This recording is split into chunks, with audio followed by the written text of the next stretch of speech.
everyone, welcome back to Sunday Live Channel. Thank you so much guys for tuning in. To all my subscribers, thank you so much guys for amazing support. And if you're new, you are welcome. Please don't hesitate to press the subscribe button and the notification bell so that you don't miss any of my uploads. Guys, it's Zethu's memorial service at KwaShongololo Oil after she threw herself from rooftop to the ground in the presence of Nkululeko and Fikile, and this is what will happen.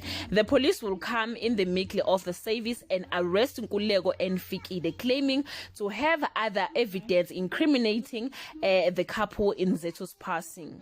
There is other drama brewing as Zethu's family demands Mepo's custody, which will be very difficult for Nkululeko to allow. Guys, I mean, the guy loves Mepo very much and he can do anything for him, but it will be also difficult for the couple to prove their innocence in Zethu's death.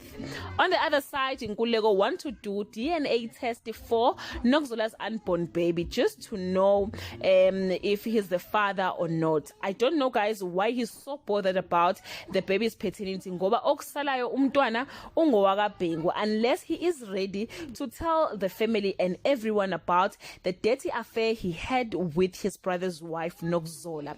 At the end of the day, this is Imbewu and it's all about the seed. Do leave your comment below and share your opinion. Guys, thank you so much for watching this video. See you on my next upload. Bye.